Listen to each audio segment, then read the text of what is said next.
തോട് മുതൽ വടക്കോട്ടുള്ള കടൽഭിത്തി പുലിമുട്ടുകളുടെ നിർമ്മാണ ആവശ്യവുമായി ചെല്ലാനം കൊച്ചി ജനകീയ വേദി സമരം തുടങ്ങിയിട്ട് 2000 ദിവസങ്ങളിലേക്ക് അടുക്കുന്നു. താൽക്കാലികമായി കൊച്ചിൻ പോർട്ടിൽ നിന്നും മണ്ണ് ലഭ്യമാക്കി ചെല്ലാനം കൊച്ചി തീരം പുനർനിർമ്മിക്കണമെന്ന ആവശ്യം മുന്നോട്ട് വെച്ച കാട്ടിപ്പറമ്പിൽ അവകാശ പ്രഖ്യാപന കൺവെൻഷൻ സംഘടിപ്പിച്ചു.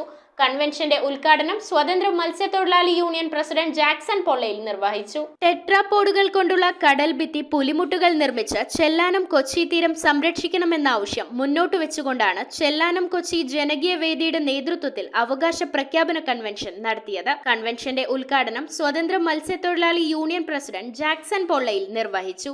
ചെല്ലാനം കൊച്ചി കടൽ തീരം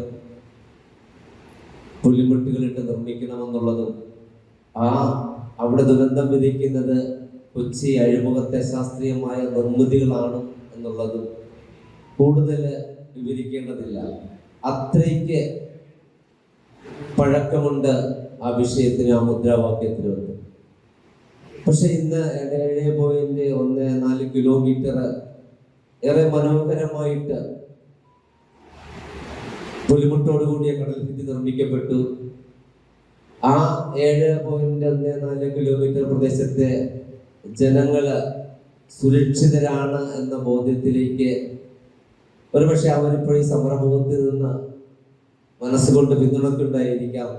സമരം തുടങ്ങിയിട്ട് 2000 ദിവസങ്ങളിലേക്ക് അടുക്കുമ്പോഴും യാതൊരു മറുപടിയും അധികാരികളുടെ ഭാഗത്തു നിന്നില്ലാത്തത് ജനങ്ങളിൽ ഭീതി ഉളവാക്കുന്നുണ്ട്. പുത്തൻതോട് മുതൽ വടക്കോട്ടുള്ള കടൽഭിത്തി പുലിമുട്ടുകളുടെ നിർമ്മാണം എത്രയും വേഗം തുടങ്ങണമെന്ന ആവശ്യമാണ് ജനങ്ങൾ മുന്നോട്ട് വയ്ക്കുന്നത്. സമരങ്ങളുടെ ഭാഗമായി ഏഷ്യൻ ഡെവലപ്മെന്റ് ബാങ്കിൽ നിന്നും വായ്പ ലഭ്യമാക്കി പദ്ധതി പൂർത്തിയാക്കാനുള്ള നീക്കങ്ങൾ സർക്കാർ ആരംഭിച്ചിരുന്നെങ്കിലും നടപടി അനന്തമായി നീണ്ടുപോകുന്നതിനെ തുടർന്ന് ജനങ്ങൾ വീണ്ടും കടൽക്കയറ്റ ഭീഷണിയിലാണ്. താൽക്കാലികമായി കൊച്ചിൻ പോർട്ടിൽ നിന്നും മണ്ണ് ലഭ്യമാക്കി തീരം പുനർനിർമ്മിക്കുകയും ജിയോ ട്യൂബ് കൊണ്ടുള്ള പുലിമുട്ടുകൾ ഇടുകയും വേണമെന്നാണ് ജനകീയ വേദിയുടെ ആവശ്യം. ചെല്ലാനം കൊച്ചി ജനകീയ വേദി ജനറൽ കൺവീനർ സെബാസ്റ്റ്യൻ, കുഫോസിലെ സയന്റിസ്റ്റ് സഞ്ജയ്, സൗദി ചർച്ച് വികാരി ഫാദർ തോബിയാസ്, പ്രവർത്തകരായ തുഷാർ, സുജാ ഭാരതി എന്നിവർ കൺവെൻഷനിൽ പങ്കെടുത്തു. അപ്പൊ അവിടെയും ഈ കായലിന്റെ എക്കല് നമുക്ക് ട്രെഡ് ചെയ്തെടുത്തു കഴിഞ്ഞാൽ അവിടെ ആവശ്യത്തിന് പൊക്കിയതിന് ശേഷം ബാക്കി വരുന്നത് പൈപ്പ് ട്രെഡ്ജിങ്ങിലൂടെ നമ്മുടെ ഈ തീരം കടഞ്ഞി കൊണ്ടുവന്നിടുക. ഈ മണ്ണ് വീണ്ടും ഒഴുകിപ്പോകാതിരിക്കാനായിട്ട് വളരെ കുറഞ്ഞ ചിലവിലുള്ള ജിയോ സിന്തറ്റിക് ടെക്സ്റ്റൈൽ എന്ന് പറയുന്ന തുണി സഞ്ചിയിൽ മണ്ണ് നിറച്ച് പശ്ചിമഘട്ടം പൊട്ടിക്കേണ്ട, പരിസ്ഥിതിക്ക് വേറെ പ്രശ്നങ്ങളൊന്നുമില്ല.